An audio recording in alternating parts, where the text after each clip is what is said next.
on blast. And we are live. This is the Wrap It Up on Blast Raps postgame show. As always, my name is Sheldon Alexander, and this episode of Wrap It Up is brought to you by Clean Cuts Barbershop, 2013 Danforth Avenue in Toronto, East End of Toronto to be exact. Clean Cuts, the multicultural barbers that will always keep you fresh for any and all occasions. So go see Skip and the crew. As a wise man once said, tell them that I sent you. Check them out on Instagram at Clean Cuts Toronto or give them a call 416-917-4833 to book your appointments now. Raptors fans, how fired up are you right now? This is crazy. Big time game. I'm not sure that many people anticipated a massive win like that, but at the same time, we'll take the big boy win. Huge win for the Toronto Raptors over the Boston Celtics, a team that most people are waiting to flick a switch, but also the team that if you follow this podcast, I think I told you at the start of the year, sometimes you got too many dudes and the pieces don't fit together. And everyone just assumed the Celtics were going to be it this year, and hey, there's still time to sort it out in the playoffs. But I feel like when you have that mentality, things are easier to cover up when you have LeBron James. And if you don't have LeBron James and you have Kyrie Irving, you have what the Celtics are right now, where everyone's kind of waiting for Kyrie's post-game after this, because I feel like it might get a little interesting. But forget about the Celtics. This is about the Raptors. Because you had a fan base that was worried. You had a fan base that I felt was kind of worried, getting a little annoyed maybe about the load management and what's going on with Kawhi Leonard. How come he's sitting out all these games? Why did he play in the All-Star game? All that stuff. Someone just wrote into the Instagram feed, and it's perfect, just said, insert Kawhi laugh here.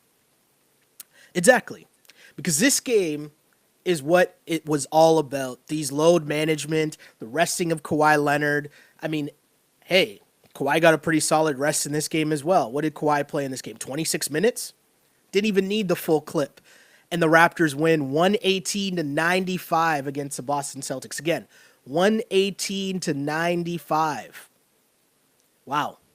I don't even know where to begin because there's just so much goodness from the Toronto Raptors that we saw in that game. But I guess I want to start here and just talk about the fact that, you know, you have a Toronto Raptors team that has improved to 45-17 on the season, 26-6 at home. Meanwhile, the Celtics, on the flip side, they've lost 3 in a row. They're now 14-16 on the road, which, again, something I always say, good teams have good road records. You need to win on the road to be successful in the playoffs. The Celtics are 14-16 on the road, and they're not going to have home court advantage if things stay the same as they are right now. So here's the other thing, okay? Celtics get blown out in this game. Celtics are 7-5 against the 4 teams ahead of them in the Eastern Conference standings. 6-1 at home, 1-4 on the road. Again, if you're in 5th place, you're going to start the series on the road, and good luck with that, Boston Celtics. But again, flip side, thanks for everyone for tuning in. This is the Wrap It Up podcast. Shouts to the people that tune in live and help me out with this show live on Twitter at Shell Alexander after each and every Toronto Raptor game. Shout out to you guys as well. Shout out to the people on Instagram at Sheldon Alexander. Really appreciate you guys for tuning in as well and helping out. And of course, if you follow us, you know that this becomes a podcast shortly after the live show ends, which you can find, like, and subscribe at on SoundCloud, on iTunes, on Google Play, and on YouTube. Shouts to all the people there. Really appreciate you guys. Can't say that enough. Do you know what else I really appreciated tonight? Pascal Siakam. Pascal Siakam has been on a roll. In his last 11 games, he's averaging 21-7. The Celtics were a team that he kind of struggled against so far in the first 3 matchups. Tonight was not one of those games. Pascal Siakam back to shooting his effective self, a very efficient 10 of 16, 25 points.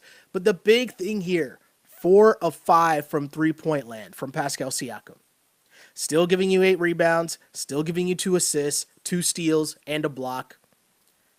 but 4 of 5 from 3. That is crazy. Pascal Siakam, as shouts to Josh Lewenberg, again, a must follow if you are a Toronto Raptor fan. But as Josh Lewenberg pointed out on Twitter, last December and January, about a year ago, right? Siakam was in the middle of a 1 for 35 drought from beyond the arc. You add in this game, he's now 12 for his last 12 for his last 16 attempts from 3, including 4 or 5 tonight. That is just crazy. Again, Siakam is now 12 for his last 16 from 3, including 4 or 5 from beyond the arc tonight. That, I'm just reminded of the Drake line, "You weren't with me shooting jumpers in the gym." I don't know who is with Siakam in the gym, but clearly he is putting in the work, and we're seeing it this season. Another amazing performance from Pascal Siakam, and you got a lot of Raptors fans praising Masai, bowing down to Masai, thankful to Masai that he did not give up Pascal Siakam in any deal. Because I still feel like there's a lot of Raptors fans that even if he told them Anthony Davis, they would still turn that down. I'm not one of them, but I feel like there's a lot of Raptors fans that are enjoying this ride and saying, screw Anthony Davis, we'll take Siakam. Hey, I ain't gonna talk you down off the ledge, Raptors fans. Do your thing, because hey, that's a big time win. There's nothing more you could have asked from the Toronto Raptors in this game other than to blow out the Boston Celtics in a statement game, in a thing where everyone's kind of worried about, oh, is there enough games for the Raptors to build chemistry? Do they have enough time to fit all the new pieces in? And interesting part, I was texting back and forth during the game with one of my buddies I work with, C. Brown, and we were talking about how OG and Norm sometimes seem to be stumbling all over themselves. They kind of look off. Norm played pretty well tonight, for sure. Shouts to Norm. But to me, the thing that's so interesting about those two guys, for the Raptors to succeed in the playoffs, you needed probably one, if not two of those guys to be huge contributors to the Toronto Raptors. But now looking at the team that Masai has put together, the additions of Jeremy Lin, the additions of Marc Gasol, you don't even really need much from OG and Norm. I mean, both of those guys might not even be in the playoff rotation. It's crazy the depth and the wealth of just dudes that put in work in different ways that Nick Nurse has to play with. If you listen to last podcast, there's a lot of talk. I said, hey, that game was on Nick Nurse. And maybe I didn't articulate myself well enough, but the reason why I'm saying it's on Nick Nurse is because you can say whatever you want about the load management, but the way that Masai Ujiri has built this team is deep enough to deal with the load management throughout the whole season. There's so many pieces on this team, so many different lineups he can throw out there, so many different ways for this team to get it done. If you're telling me Kyle Lowry shoots 2 for 6 in a game, 1 of 4 from 3, and this is the Raptors team from earlier on in the year, I'm probably going to say chances are Raptors took an L. Despite the fact that Kyle Lowry's out here 7 points, 11 assists, and 6 rebounds. Probably might take an L. But this team as currently constituted, Kyle Lowry doesn't have to score. You don't need Kyle Lowry to score, which is a huge benefit because, again, as we talked about, who knows when the back issues are going to come up. So Kyle might need to pace himself a little bit throughout the end of the season, but now that he doesn't have to go ham and get you 15 to 20 points a night, he can be that facilitator. You can lean a little more on Siakam as that glow-up continues. You can lean a little more because you got Marc Gasol, who's an established dude in this league. And, hey, look, people are going to put up numbers. I saw someone on Twitter post numbers of comparing JV's numbers and Marc Gasol's numbers. And it's like, oh, great, JV's averaging whatever for the Grizzlies. It's like, guys, come on. Marc Gasol is a guy that when you're watching him play, it's not all the things that are going to show up in the box score. Like setting solid screens, making the extra pass, the way that guys, the rest of the offense just flows because he's such a good passer. All those little things might not show up in the box score. So when you look at Gasol's line and you see, oh, he only had 5 points on 2 of 6 shooting, you might think, oh man, JV used to get us 20 on certain nights. Well, would JV be getting you 8 assists? I don't think so. I don't think that's a thing. Would JV be taking charges? I don't think so. I don't think that's a thing. And Marc Gasol, I didn't even know this. Again, shouts to Josh Luber pointing this out as well on Twitter. He said Lowry took his 20th charge of the season earlier in the game. Gasol took his 19th. They're third and tied for fourth in the NBA, respectively, in terms of charges taken. However do you want it? However do you need it from this Raptors team? They can get it. But first and foremost, I think I saw the stat earlier. Raptors are top. They're one of three teams to be in the top 10 in both offensive and defensive efficiency. That number is only going to go up with Marc Gasol getting minutes in that lineup. But also that number is going to go up in the playoffs when you have Kawhi, Danny Green, like your vets going all out. Because I feel like sometimes in these games we forget about the fact that in the NBA, the good teams pace themselves. You have to. You're not going to go at the same tilt as, for a whole Orlando Magic game or a whole New York Knicks game as you are for a full Boston Celtics game. And what you saw in this game is, again, the reminder that I've been telling you about the whole season. When this team buckles down and defends, they're going to be a tough out come playoff time because they play defense. And you saw them turn over the Celtics over and over again, and it just led to the first half run, which took the Celtics completely out of this game. It wasn't even close. And, you have the first quarter. The first quarter is kind of the time where you feel things out. I'll be honest, I'm still on the wave where I want Gasol in the starting lineup. Serge started again tonight against a matchup to Al Horford. Clearly that didn't matter, but we'll get to that later on. Maybe someone will ask a question about why I still want Gasol to start, but in case I forget. But we'll forget that for now, okay? Raptors start the game, and they give up 32 points in the first quarter, right? They're down 2 after 1. And you're thinking, okay, Celtics offense looks good. This might be something that's a little toe-to-toe, a nice matchup there. But the first thing that stuck out to me was the fact that the way that Nurse used the bench. And if you listened to last podcast, what I was talking about was the need to not have your full bench unit out there at the same time, right? In the minutes that mattered, in the first half, I saw there was 1 minute where you had the whole bench unit on. And that was at the very end of the first quarter. But the key was to end the first, to pretty much up until that point, right? Up until the last minute of the first quarter, you saw a lineup that had Siakam with Jeremy Lin, OG, Norm, and Gasol.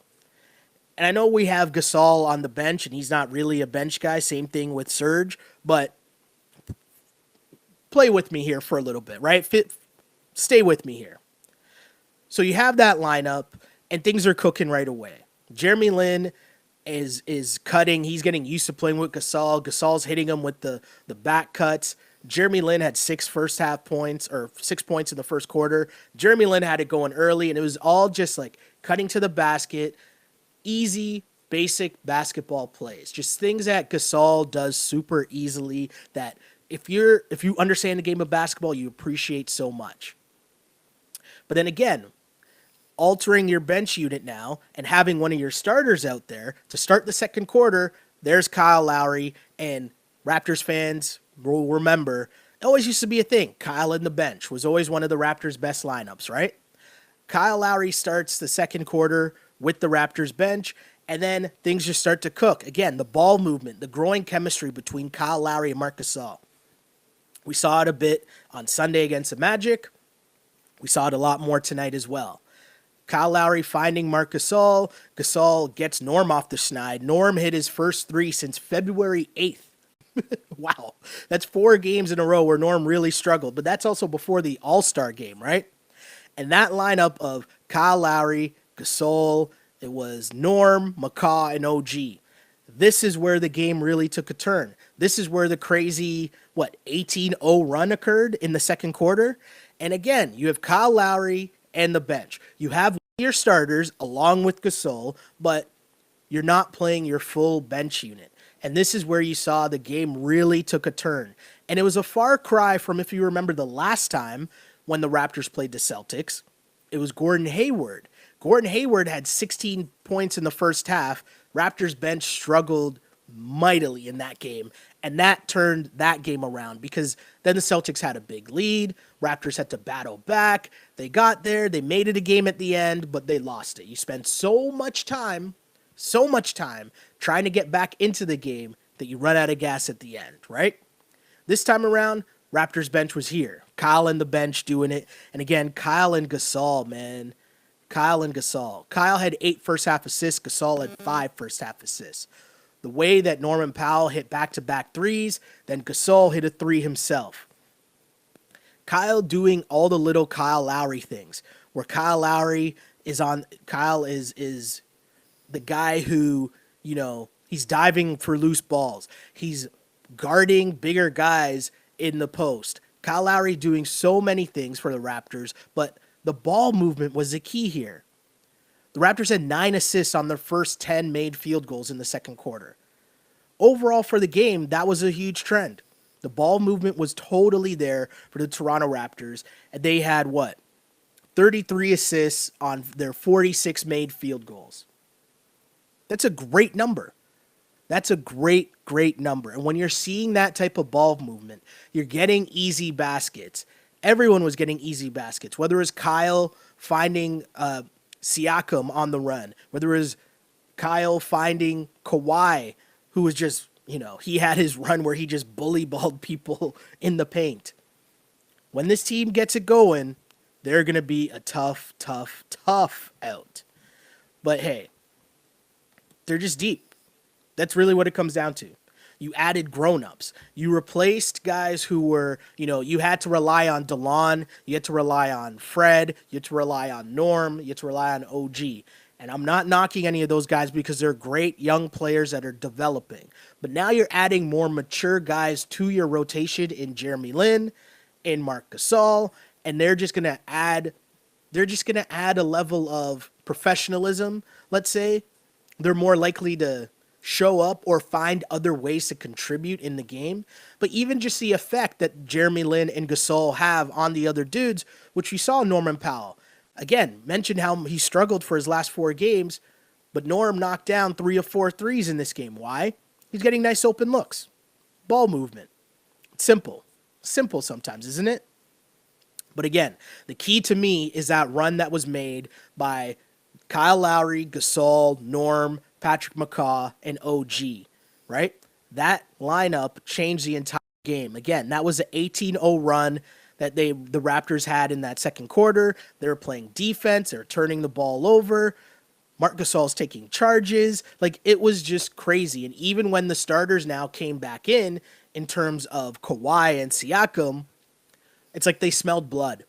And at that point, when those guys are ready to defend, it's lights out. It's completely lights out. And another crazy stat, okay? Kyrie Irving. Devlin said this stat. Matt Devlin said this stat early on in the game. Or might have even been before the game. But he had the stat that said when a 6'4" or taller Raptor guards Kyrie Irving, he's turned the ball over 10 of the 11 total turnovers that he has. Again, I might have fumbled that. But when a Raptor who is 6'4" or taller, just a bigger guard or a bigger forward, whatever, is on Kyrie Irving, playing defense on Kyrie, that's when 10 of his 11 turnovers have come. And if you look at this game, the first 3 games that the Raptors played against the Celtics, Kyrie Irving averaged 30 points. He was shooting 60% from the floor, 46 from 3, and then 11 assists per game. In tonight's game, as I looked that up, Kyrie had 7 points, 3 of 10 shooting, 1 of 3 from three-point land, and 5 assists. Defense wins. It's that simple. Defense wins. Sorry, I was fired up in that. And I know I just talked for a really long time. And there's so many comments trickling in. I'm going to get to the comments. Let's start on Twitter, where someone says, Siakam is so good. I have no words for the impact he can have on us. The glow up is real. I think the most improved player award is won. Having games like this, especially on, again, this was another national TV game for the Raptors in the States. It was players only on TNT. And the impact that Siakam had in this game, where he's doing a little bit of everything. He's all over the place. And as long as he is that, what's the term? Instead of the poor man's, he's like the rich man's energy guy, right? He's like a rich man's energy guy. As long as Siakam's doing that and still every once in a while mixing in, hey, there's a smaller guy on me or a guy that I think I can bully in the post and he can get those buckets. It's scary, man. It's scary. He's adding that quickness, that agility, that speed to now being able to knock down 3-pointers from that corner three. That's crazy. More comments here on Twitter. One of the best defensive games for the Raps for sure.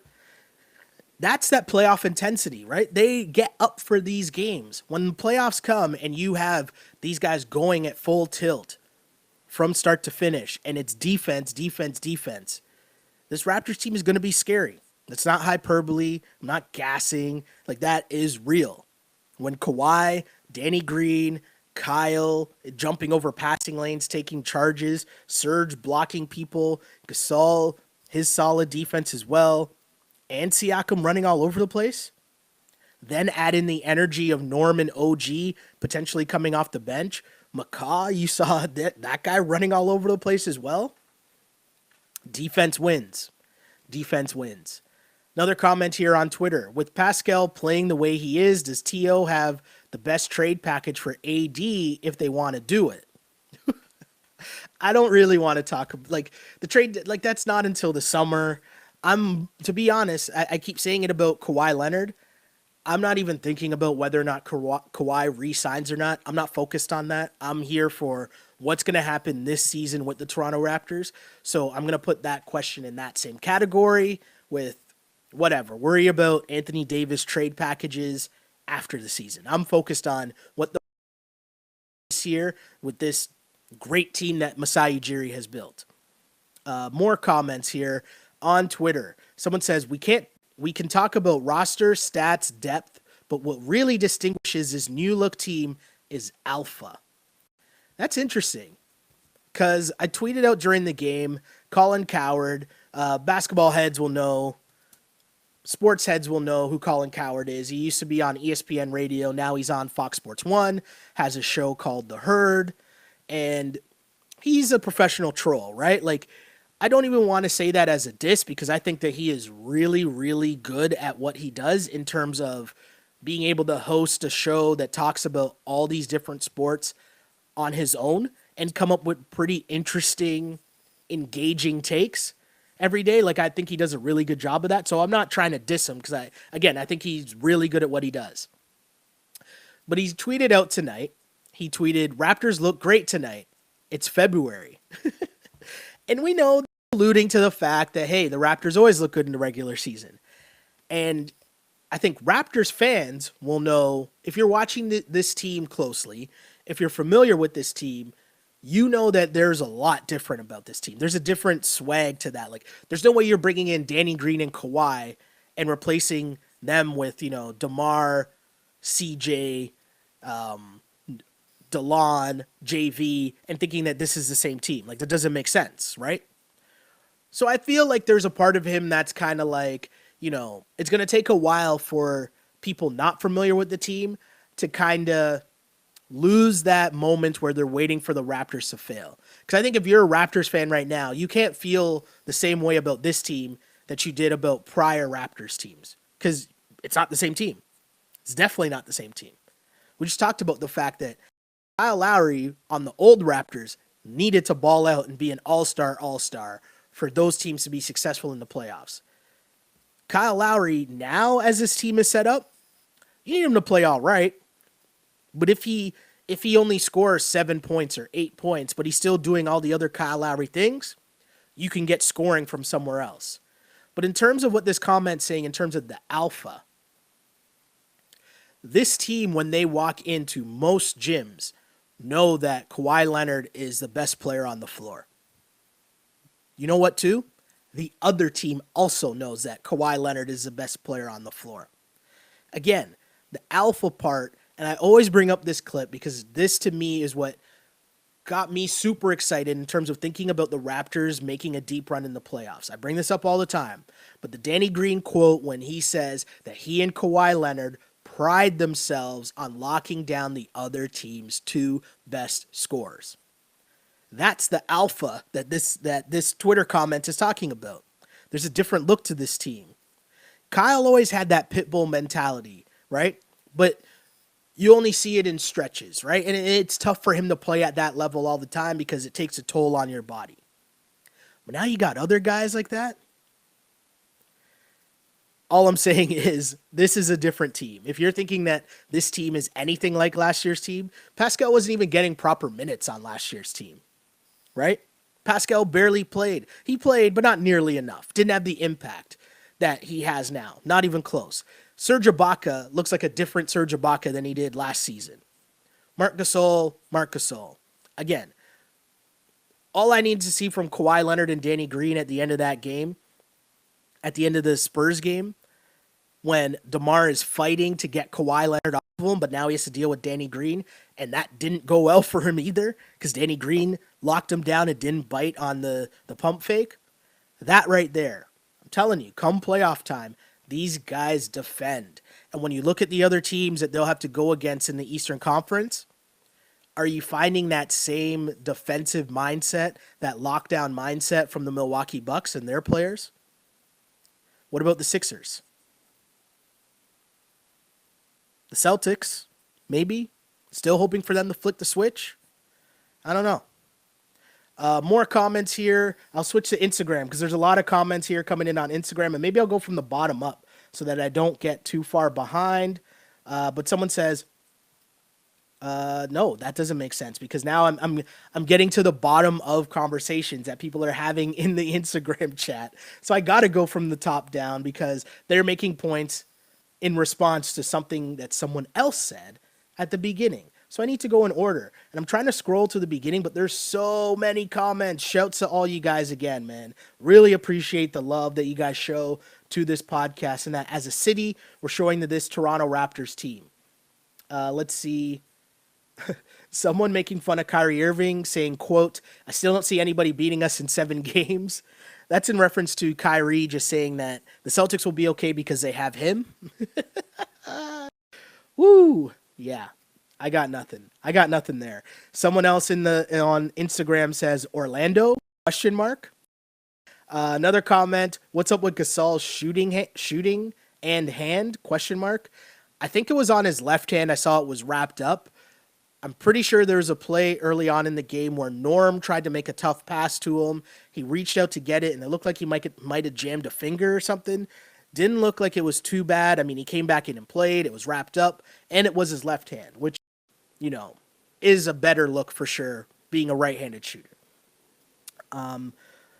Let's see more comments here on Instagram. Big night for Siakam. Another comment here says, great team win, finally. Good point. Raptors got it from a lot of different players tonight. Mentioned Pascal Siakam was a high scorer. Siakam had 25 points, 8 rebounds. Great night for him. Kawhi Leonard always somehow looks like he's struggling early. And then at one point he just has this crazy run in the middle of the game. And then you're like, oh, his shooting average is a lot better than I thought it was. 9 for 15 in this game for 21 points. Add in 6 rebounds. Add in 4 assists. Kawhi Leonard's passing is a lot better than he gets credit for. The way now that he's driving and he's getting used to where the players might be, you know, he drove and found Siakam for back-to-back threes early on in this game. There's another play where he whipped a cross-court pass. Was that to Siakam as well, maybe? But it was a crazy cross-court pass that, like, he's a way better passer than he gets credit for. Kawhi Leonard, man, like, better than advertised. That's the other reason why I don't get why people complain about the load management. Because when he's out there, he's balling. So what are y'all mad about? Right? Again, someone in here says, insert Kawhi laugh here. Totally agree. Another comment here from my guy, Jordan. That's you, right, Jordan? J. Henny. Hey, Jordan says, Gasol effective in a game without true center on the other end. His passing was unreal tonight. And I know Jordan. Jordan knows his ball. And that's what I mean about Gasol and appreciating what he does. It's not going to always be flashy. It's not going to always sheet, but it's the little things that Marc Gasol does on the floor. The little like right away you can see him like directing traffic, telling guys to make the backdoor cut.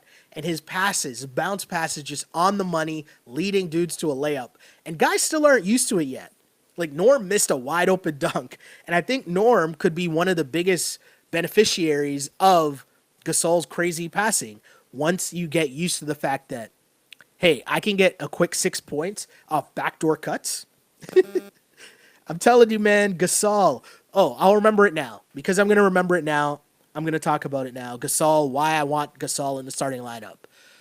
Far too often, I think, when the Raptors get into their half-court offense with the starters, I feel like what ends up happening is you either see the offense breaks down and it's just Kyle running a screen and roll with Ibaka, or they just pass it and it's ISO Kawhi. Those are basically the two options the Raptors have in the half court with their starters. Adding Marc Gasol just adds another wrinkle because he's able to be a lot more creative with the ball. If we're being honest, with the starting unit, it's Kyle playmaking or it's got to be a play run for someone else, right? It's got to be a play out of a timeout where Danny Green's running off a bunch of screens. Or maybe Siakam or Kawhi driving and things break down and someone's open, maybe. But for the most part, it's up to Kyle to be the facilitator or Kawhi to get a bucket. Right? If you add Marc Gasol in there, it just opens up the options of what your offense can do. Serge has had an amazing year. Serge was even awesome tonight, 6 of 7 from the floor for 14 points. But they're maximizing Serge Ibaka by having the two-man game with Kyle where he's just banging in that elbow jumper. And that's what Serge is going to do. Cool. That's amazing. But if you replace Serge with Gasol in that starting lineup, do you know how many more things it opens up for Danny Green? Just shooting wide open threes because Gasol can find them. Or opens up for Kawhi or Siakam cutting to the basket. It just opens up another wrinkle in the offense, which we saw when when Kyle and Marc Gasol were on the floor together. They were both just diming guys off so nicely. There's one point in the game I just tweeted I'm giddy because the Raptors offense was just looking so smooth against the Celtics, who are a very good defensive team, right? Minus Kyrie. More comments here on Instagram. I'm trying to get caught up here. I promise, guys, I'm trying to get caught up. I always am, and I fall way behind. But someone here on Instagram says, this is the best I've seen the Raptors play all season. Yeah, I'd say either this game or the game they had in Milwaukee following the first loss that they had in San Antonio. Remember, the Raptors looked really bad in that game in San Antonio. And I think that was a Thursday night. And then the Saturday they were in Milwaukee. And they just came out and they looked great. And they beat the Bucks, gave them a solid beatdown in Milwaukee in that hostile environment. That game might also be up there for one of the best games the Raptors have had this season. Obviously, you got to bring up them winning against Golden State without Kawhi in Golden State. That was a big boy game as well. But how many times over do you have to watch this Raptors team elevate their game against a top-tier opponent to realize that this is a different team than last year? I wish I could remember who tweeted it out, but someone had the stats just comparing the Raptors' record this year in close games versus their record last year in close games. I'm going to try to talk while I look for it at the same time, but basically when you look at the NBA standings, there's a way where you can go to the expanded standings, and what that does is it tells you the team's record in games decided by, I think it's 5 points or less, right? Like you can see different things here, right? 3-point games. So Toronto Raptors this season in 3-point games decided by 3 points or less, the Toronto Raptors are 10-4 this season.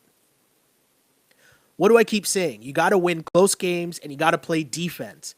And when I point to what happened last year, which is why I was super worried about the Toronto Raptors last season heading into the playoffs, was because in those same type of games, 3-point games, last season's Toronto Raptors were 5-7 in 3-point games.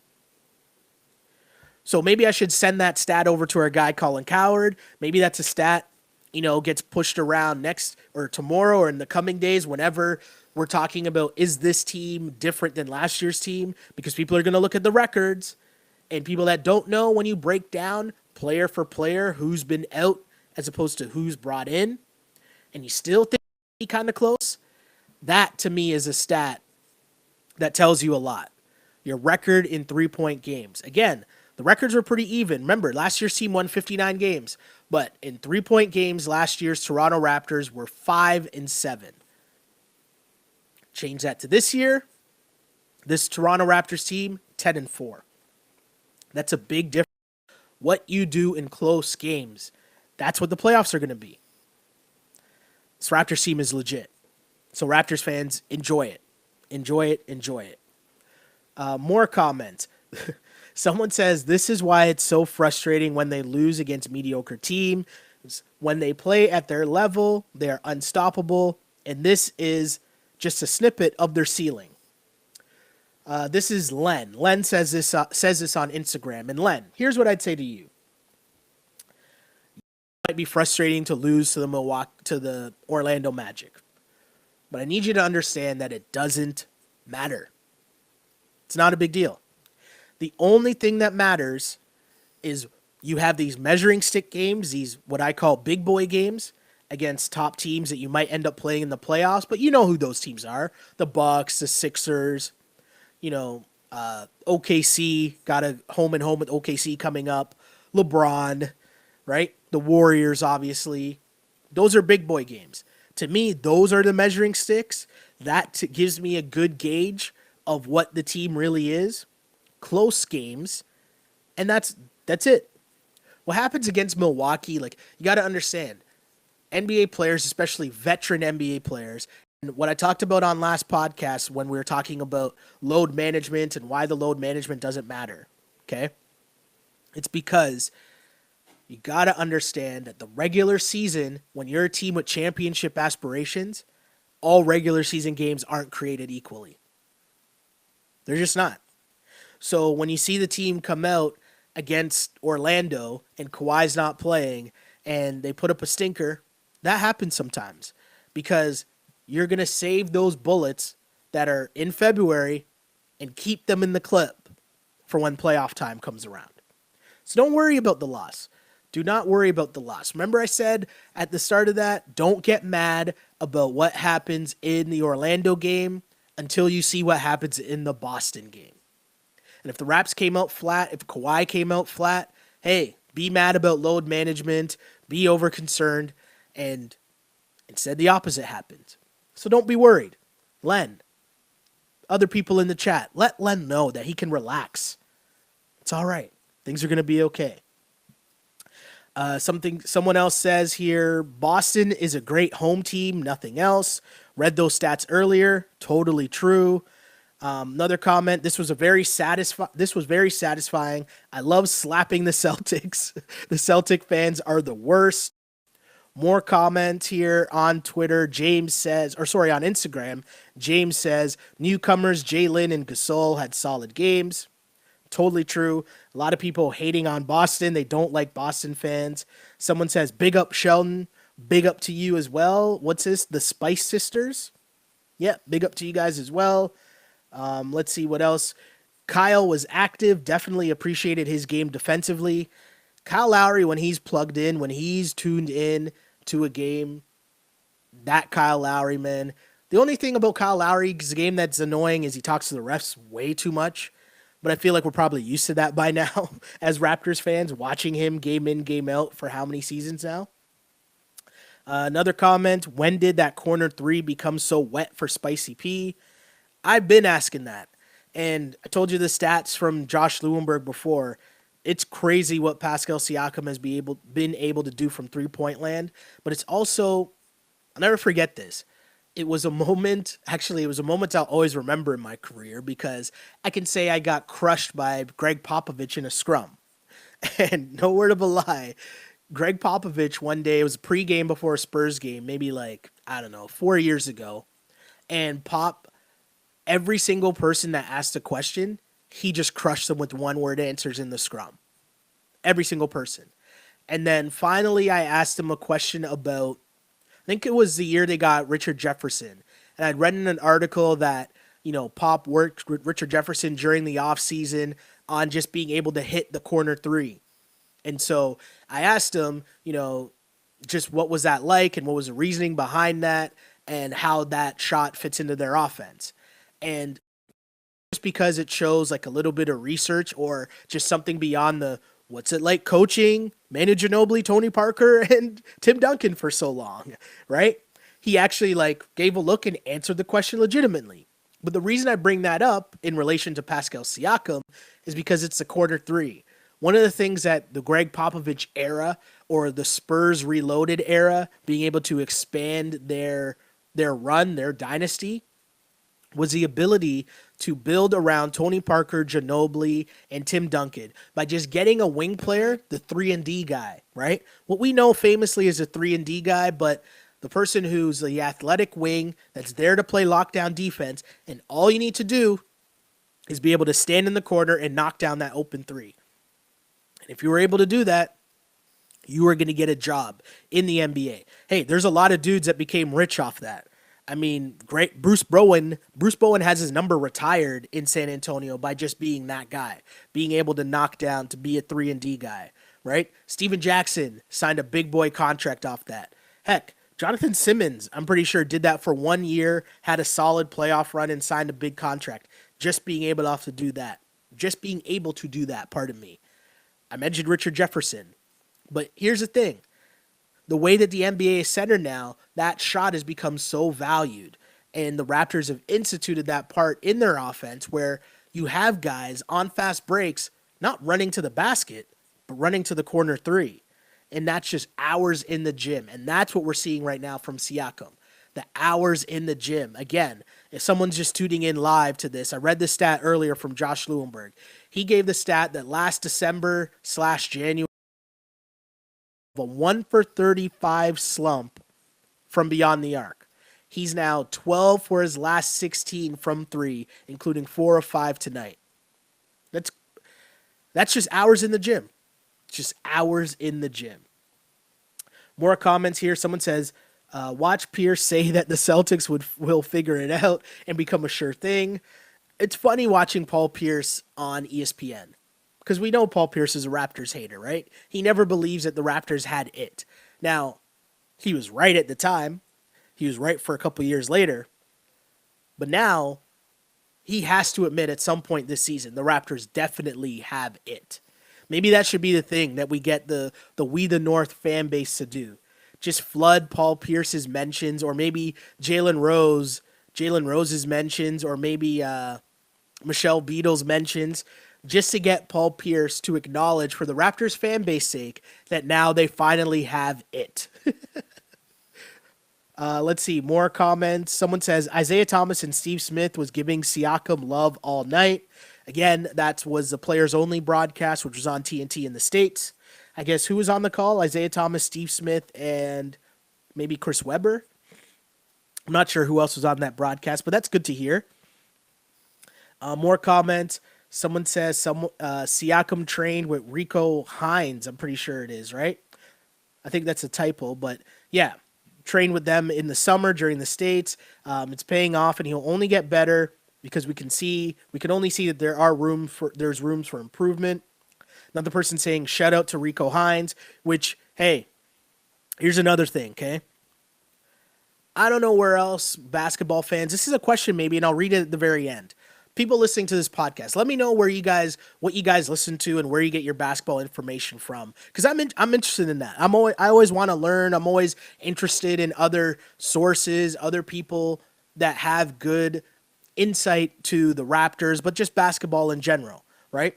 And I say that because early on, my guy Ola, who's one of my best friends, known him forever, but he's also plugged in terms of a basketball guy in the city of Toronto. Remember, very early on one of our early Wrap It Up podcasts, he came in here and he said the Rico Hines runs were big for Siakam and the other guys, but you're going to see Siakam take a leap because all the dudes, it's Russ, it's Harden, it's Durant, LeBron, all those dudes are all in LA, and they'll do a week or two at the Rico Hines runs in LA. And Ola was on here talking about that. That was before I heard anyone else bring that up. Like, I mean, not calling this a media podcast because we're not that, but I'm saying like it was the first time I heard someone in depth talk about Rico Hines, even mention the name Rico Hines to know what that is. But again, let me know what other things you guys are listening to because I love just getting different insights, different voices, different opinions in terms of what's going on with the Raptors, little insights and stuff like that. Because that was a big thing Ola brought up early. And hey, Mike was here one of the first games as well that we did the podcast saying Siakam is going to be in contention for most improved player. And again, that was something that I heard first early on. And so, yeah, Raptors fans, let me know what you think. I'm sure there's someone who's been rocking with us since one of the first episodes that will back up my claims in the chat. And if not, hey, there's receipts. You can go and listen to our early podcast and the receipts are all there, right? More comments. Who else thinks that the Celtics had Linsanity run last season and their postseason run their postseason run last year and now reality has hit them? No, I think that Gordon Hayward is just not healthy. He hasn't fit in well. It's just a tough situation where they got Gordon Hayward, who's supposed to be a max player, Gordon Hayward, but the problem is Tatum and Jaylen Brown are probably better than Gordon Hayward. Plus, he's dealing with an injury, and it takes a while for you to recover from major injuries like that. And sometimes it's not physical, it's mental, right? Paul George is a great example.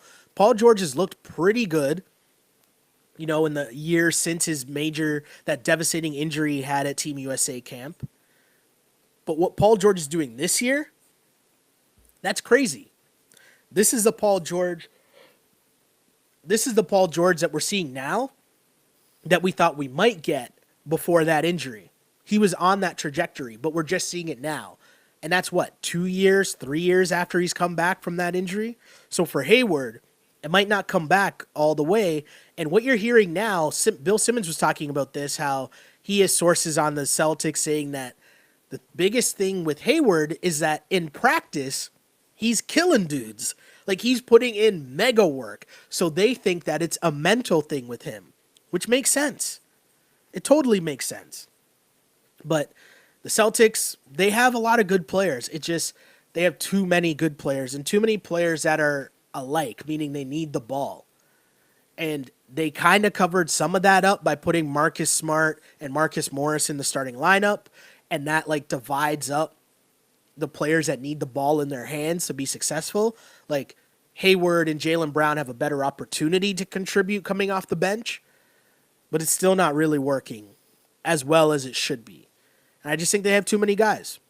Too many guys in a fight for minutes. One thing I will say though, Tatum's game looks nice. His game looks really nice. More comments here on Instagram. My guy C Brown says, I'm one of them. Pascal is just hitting his stride. More comments. Great win, but I still think Gasol needs to start. We have another level if we do. Totally agree with that. And that other level is the chemistry of the starting unit, meaning they get off to the great start, jump street. They're not finding their footing. They're not just, okay, second quarter, our bench is better than yours, or our rotation with our starters and our bench is better than yours because we're deeper than your team. But right off the get-go, your starting lineup of Gasol, Siakam, Kawhi, Danny Green, and Kyle Lowry is better than all but, 2 or 3 starting lineups in the entire NBA? So, yeah, I'm still looking for Gasol to start, which is a nice, funny argument I keep having with my boys at work. But holding strong, man. I still want to see Marc Gasol in the starting lineup because I feel like the little things, the intangibles, are the things that are going to take this team to the next level. And there's going to be 1 or 2 playoff games that Gasol wins you just because he's that good. He has that ability. And we're going to see it at some point. More comments here on Instagram. I'm trying to get through them all, and I normally fail, but I'm trying hard to catch up. Someone says, can we please give prop to Lin's defense on Kyrie? He was able to stay in front of Kyrie and contest his shots. Totally agree. Jeremy Lin, I've always thought this, and people might think I'm wrong, but I've always thought this. Defense is effort, no? Like, all of these people are marginally within the same level of athletic ability, right? So defense to me is mental and effort. Like, how badly do you want to play defense? And then you have levels to it because you have players who have the motor, they have the stamina, the endurance that are able to go all out on defense and on offense. And then you have the guys who, okay, well, my offense is way more important, so I might have to take a bit of a back seat or rest a little bit on defense. Cool. But if you're coming off the bench, you play less minutes than the starters, meaning you better be going all out from the moment you step on the court because you're not going to get that many minutes, so you can afford to go all out. Jeremy Lin did that, all effort, guarding Kyrie Irving tonight. Another comment, Isaiah Thomas said that the Raptors took the Celtics' souls tonight. I don't disagree. Oh, man, that shot, that meme that's going around of Kyrie Irving just like sitting on the Celtics bench but looking so depressed. Yeah, that's going to be a thing that will be everywhere tomorrow. I'm waiting to see. I haven't checked yet, but I'm assuming that some people have spoken either from the Celtics side of things or either from the Raptors side of things, but I will try to, I'll read a few more comments here from both Twitter and Instagram, and then I will check and see what the people are saying on in the post-game comments. Let's see here, more comments here from Instagram. Gasol demands so much attention. When they throw it to him in the post, he can stretch the floor. Totally true. I'm telling you, man, what Marc Gasol adds to this team, it's taking it to another level. Another level. Just saying. Let's see. Someone says, I can't believe Kyle only scored 7 points. I seriously thought he had a monster night. He was so great defensively. It's the thing I keep pointing out, the fact that the Raptors team, the reason why the Raptors team is so good is because they have multiple guys that affect the game in different ways. So if their shot's not falling, they find other ways to contribute. And Kyle Lowry is one of those guys. He does all those little things, whether it's taking charges, whether it's grabbing rebounds, whether it's boxing out, whether it's making the extra pass. Kyle Lowry just finds a way to do all of those things that if his shot's not falling, it's okay. I see a comment here, this from Chris Forsberg, who's one of the beat writers for the Boston Celtics. He has a quote here from Marcus Smart on how the game snowballed. Marcus Smart said, quote, not being together, and that's it. We're just not together. Plain and simple, that's it. Because if we were together, that wouldn't happen. I'm sure we're going to figure it out. Just right now, it's going slower than we expected. That's not a quote from a team that sounds like they're on the same together. Wow. That was from Marcus Smart. Here's a comment from Marcus Morris on the Seesaw season. He says, quote, we've been up and down, up and down, up and down. The best thing about it is we still got a lot of games to correct it. Once we start going, man, we're going to have to be the same conversation about why we're playing so well. I don't know. Waiting to see this. Someone said, also, he says, Danny Ainge, pardon me, not Danny Green, Danny Ainge, sitting with Kyrie Irving as locker room opens to reporters. It's interesting. Question for Marcus Smart says, Marcus, this is to Kyrie. Is that a fair diagnosis? Kyrie Irving, quote, I mean, that's Marcus's opinion. Question to Kyrie. Is it your opinion too? Kyrie, ... Doesn't say anything. Celtics PR ending the session. Thank you, Kyrie. Yo, the Celtics are amazing. The Celtics are amazing right now. Oh, man. Sorry for this moment of the podcast. If you're familiar with the Ball on Blast podcast, every once in a while with Webby, I do a segment that I just call reading, where I'll just read quotes to Webby and get his reaction. I know I don't have the same in-person reaction right now, but I felt those were quotes that would be interesting for Raptors fans to hear as the Celtics implosion, I'll say, continues. Because this is not looking well for the Boston Celtics at all. That's a bad loss. That's a game where you know that this is a team that you have to meet up with if you have championship aspirations. And yeah, Not a good look. Shouts to my guy Sherms. I see Sherms in the chat. He says, "My man Hove." Yes, Sherms, one of my day ones. We go way back. Got to give a shout out to him for sure. More comments from Instagram. Gasol looks great with Kawhi and Lowry on the floor together. I can't wait to see that. I really can't wait to see that. It's going to be so good. Dennis Scott. Someone says that Dennis Scott said the Raptors could have the scariest defense in the entire playoffs. Totally agree, right? I've been saying that. I'm telling you guys, it's not hyperbole. I actually believe that. Because when they put their mind to it, and hey, one of the comments I read earlier, the person was getting mad about the Orlando game. The reality is when you're a vet, the reality is when you're on a good team that has championship aspirations, it's not possible for you to be playing all out for the entire season. It's just not possible. And it's not realistic as well. So you see moments where you know, okay, the Raptors came with the juice tonight. And tonight was one of those games. When they decided to defend, it was lights out. It was lights out. And they're deep enough now that they can have those spurts when Kawhi and Danny Green can say, okay, we're going to lock down for the rest of this quarter. And they ran the Celtics out of the gym. I mean, I can't really mention the Raptors running the Celtics out of the gym without mentioning Pascal, right? Because he literally was running the Celtics out of the gym. There's so many comments here. And again, I apologize if I'm not getting to them all because I really, really appreciate you guys tuning in each and every week or each and every game live to help out here with this podcast. Oh, I got to read more comments here on Twitter because there's so many more. Instagram, people on Instagram. If you're watching this right now, it says I have a minute and a half, maybe 2 minutes remaining on this chat. So if this cuts out, apologies. You can listen to the rest of the podcast either going to Twitter at Shell Alexander or just tune into the podcast when that's posted later on. But again, huge shouts to all the people on Instagram. So many comments and questions. I'm going to read this one. Someone says, I love Colin Cowherd, but he doesn't watch Toronto basketball enough to have an unbiased opinion. That comment right there is totally true. And on the flip side, I say the same thing about Toronto media. Toronto media doesn't watch enough other basketball to have an unbiased opinion about other teams. See how that works? It's like a trade-off, right? But it's just a reality. I will be watching the Herd tomorrow to see what Colin Cowherd does say because I want to send Raptors fans after him. I'm trying to get through to as many comments as I can here on Instagram before that feed goes down. Someone says, will McCaw's defense keep him in the rotation?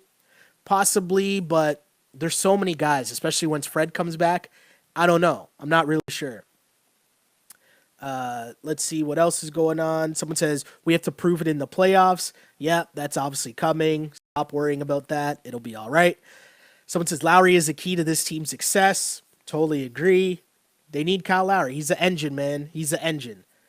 Someone says, just show Colin a clip of that Kawhi steal on DeMar. That should sum up what this team is made of now. Totally agree with that comment. Another comment here might be the last one on Instagram. Someone says, this is Diaz. He says, we got a great mix of vets and young boys on the squad to make it to the finals, boys. Hope I got that one in on Instagram. But shouts to everyone that tuned in on Instagram. I'm going to keep this going for a little longer because there's so many comments on Twitter. I want to make sure that I get to most of them, if not all of them.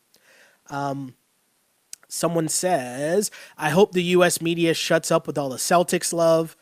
Yeah, tomorrow will be an interesting day to have ESPN up to see what everyone's saying about the Celtics, for sure. See the level of panic. See what other quotes are coming out of the Celtics camp.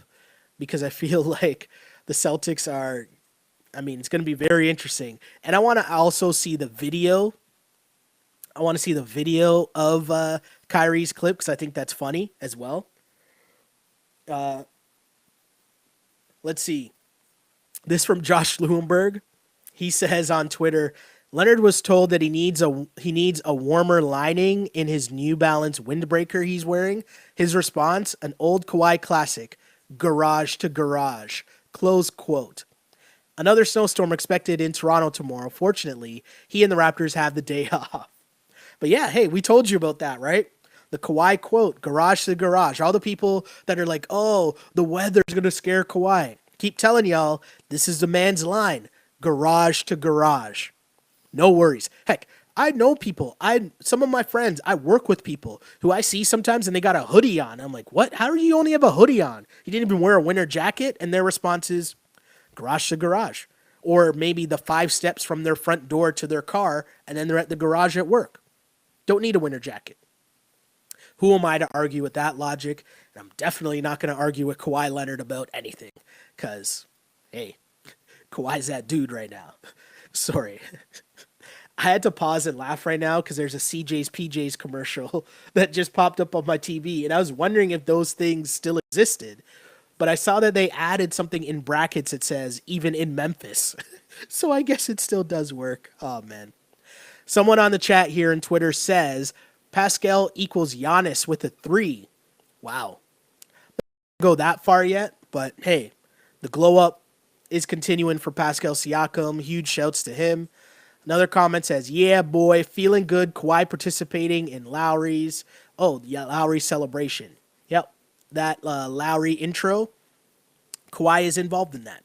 People are happy. It's funny to hear the little random things that Raptors fans get excited about. More comments here on Twitter. Loved Marc Gasol's passing. Wish he looked for a shot just a tad bit. That's going to come. That's going to come. And I mean, you know that he can get busy in the post. That's just a matter of matchups. That's just a matter of situation. It's just a matter of the game. I'm not worried about that. I think Marc Gasol is going to be great for the Raptors. More comments here. Someone says, the basket's so much bigger when we play defense in the first half. Chalk it up to the first half of the season. Another comment, Coward and the U.S. media are right. Regular season means absolutely nothing. We a 1 seed last year. That's kind of right, but kind of wrong. Like, there's a little bit of context. Yes, I've been saying the regular season doesn't mean anything, but with that said, there are certain games that you point to and look at. And again, I told you the stats about the Raptors' record this year in games that are decided by 3 points or less, as opposed to how different that was last year, right? That's one thing you pay attention to. How the Raptors show up in big boy games. If you go back to last year, I feel like they didn't beat Golden State last year. They beat the Rockets once last year, if I'm not mistaken, but that was without Chris Paul. Or maybe they beat them twice. I think they beat them in Toronto as well. That's my bad. But for the most part, the big boy games that the Raptors had, remember, they beat the Cavs early on in the season, but they played the Cavs twice late in the year in these type of big boy games. And LeBron and the Cavs, LeBron was flexing. He was stunting on them. That was still the moment where I'm looking at the Raps, and I was like, I don't think they're ready. If you look at this year, it's a different team. So again, that comment about regular season means absolutely nothing. We were a 1 seed last year. It's a half truth because there is some legitimacy to that. But hey, the way that the Raptors look in certain games, you have to take that into account. Again, what I call the big boy games, and then your record in close games. Someone says, will Siakam be our new DeRozan if Kawhi leaves? Again, I'm not looking that far ahead. I'm enjoying the run. I'm enjoying the season that the Raptors are having now. What happens in the offseason, happens in the offseason. Enjoy this run. Again, Raptors fans are not used to this season or having a team where you have legitimate finals aspirations. Enjoy it. Stop worrying about what's going to happen next season and the season after and what the salary cap is. Stop worrying about all that. Right now, you had the best team in franchise history, like legitimately. When you match up player for player, there's not another Raptors team that comes close to the Raptors team that you have now. So I urge you guys, enjoy it. Don't worry about the offseason. Enjoy this run. Don't worry about Kawhi quotes about the cold. The man just told you. Garage to garage, right? It's all good. Just enjoy. A couple more comments here just to round out on Twitter. Someone says Marc Gasol needs to pick and pop more. At times, he can be lights out from 3. Yep, we saw him knock down a 3. He shoots it with confidence, and that's the biggest thing, right? It's the same thing I say about Kyle Lowry. Even when guys are missing shots, you just want to see them shoot it with confidence because it's okay. It's the NBA. A lot of times, like Kenny Smith says, make or miss league, right? Someone else on Twitter, someone says, yo, Sheldon, what's up? Had some friends over, and was feeding to join this chat from the beginning. Okay, thanks for joining in. Hopefully I didn't disappoint you. Hopefully I kept the podcast entertaining for you. Hopefully. More comments here. Siakam is my dad. Threes are so wet. Okay, sure. More comments. He looks so confident, as he looks as confident as Curry with that jumper. Okay.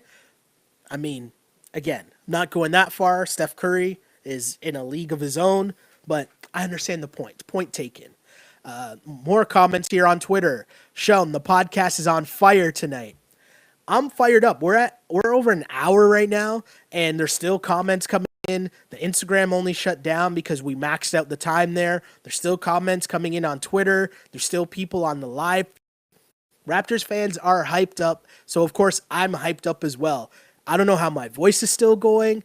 I don't know how I've still had something to say for an hour straight just talking, but part of that, you guys help me out so much in making the show what it is. Greatly appreciate that. More comments here. A couple last ones before we wrap up here. Someone says, if Siakam puts on more muscle over the summer, he could become very, very dominant. What the next level is for Pascal, I have no idea. But enjoy this run now where he is glowing up in front of our eyes. He's expanding his game in front of our eyes, but he's still able to cook on a level because he plays with Kawhi. So he can avoid certain matchups because Kawhi will take on the other team's best defender, which will be a huge advantage for the Raptors come playoff time, as long as Siakam continues to play this confidently and continues to add more dimensions to his game. Another comment says, I could see Gasol getting everyone involved in scoring from all over by passing to everyone. Totally true. I'm going to end the comment section there because that's what I think that's the next level. Having the starting lineup clicking on all cylinders right from Jump Street, right from the start of the game. Gasol will just open up so many more things. He'll get Kyle open threes, Kyle open cuts to the basket. Same thing for Kawhi, so that every Kawhi bucket isn't just him ISO crushing people. Because, hey, as much as I enjoy watching, I don't know how sustainable that is in terms of being a successful team. Just watching Kawhi go ISO, ISO, ISO. Gasol opens up that offense. And again, what Nick Nurse's offense is supposed to be, you're supposed to have a passing big guy like Marc Gasol is. Maybe it's a thing that they're saving a lot of the looks for the playoffs. Maybe that's a thing. I don't know. Either way, it's all positive, all good things for the Toronto Raptors as they come up with a massive win over the Boston Celtics as they win 118-95. Again, Raptors win 118-95. They end up going 2-2 against the Celtics this season with both teams holding home court. And both teams now, I mean, I don't think the Celtics can catch the Raptors. The Celtics are struggling. The Raptors have a big lead on them. The Celtics possibly now are fighting for, hopefully, to get home court in the first round. Maybe they can get to third, but Indy needs to slip. There's a lot of issues there going on in Boston, and most notably, Kyrie Irving. If you're going to talk the talk, my dude, you're going to talk about things are going to be fine because you're there, and in a big boy game, you have 7 points on 3 of 10 shooting. It's not going to cut it, and it's not going to stop all the drama and the questions that everyone's asking. It's not going to stop. Meanwhile, flip side, big night for the Raptors. Mentioned Pascal Siakam, 25 points, 8 rebounds. Kawhi Leonard, 21 points in 26 minutes. Add in 6 rebounds and 4 assists. Kawhi Leonard is just a monster. This Toronto Raptors team is scary. All the things that people were worried about in terms of will the chemistry work? What's the chemistry going to be like? Is there enough time to make all these pieces fit? Hey, man, as long as you play defense, you'll be in any game. The talent has been upgraded on this team, so you walk into most gyms now, and talent for talent, you have the best team. The Boston Celtics might have the most talented team. The Raptors just ran them out of the gym from basically the second quarter on. I don't know, Raptors fans, not much to be mad at, but shout out to you guys for once again tuning in. As you can tune in after every Toronto Raptors game live on Twitter at Shell Alexander. Follow up, like, share the podcast. Greatly appreciate it. You can join in, ask questions on Twitter live again at Shell Alexander. Same thing, I take your questions on Instagram while we do the live show as well. That is at Sheldon Alexander. And of course, appreciate all the love, and if you really are rocking with us and supporting what we're doing, it's important to keep building the movement, to keep liking, sharing, and subscribing. That part's really big as well, because that's how we really help support the movement that is this Raptors fan base getting the love that it deserves, right? Getting the platforms it deserves to talk about the best team in franchise history. To prove to a lot of suits, because I'll be honest with you guys, in my normal day job, there's a lot of talk that there's not a lot of Raptors fans or that you guys don't exist. So, hey, to prove a lot of people wrong, we got to keep supporting stuff like this and making our voices heard, which we are doing and using the platforms that we have. But another way to do that is to also like and subscribe and share to all those things. So follow up. If you really rock with us, really appreciate the likes and follows on iTunes. Rate us, as Bomani says. Rate us, give us that 5-star, because if you only give 4, I'm forced to think that you're a hater. So rate us, like and subscribe on iTunes, SoundCloud, and Google Play under On Blast Podcast. You'll find this podcast as well as weekly podcast with myself and my guy Andrew Webster, which is called the Ball On Blast Podcast. Everything NBA, not just Raptors. Everything, all the big storylines going on across the league. We do that once a week. Normally that's up Friday mornings. So you'll get that podcast as well as this, the Wrap It Up podcast. Again, huge shouts. Really appreciate it. In half a season, half a Raptors season, we've already exceeded 1,000 subscriptions on YouTube, which has been really massive. Really appreciate it, guys. Thank you. Thank you for rocking with us. Really appreciate it, because I really did used to pray for times like this to rhyme like this. This is a Wrap It Up On Blast Raps post-game show. As always, unpolished and unapologetic.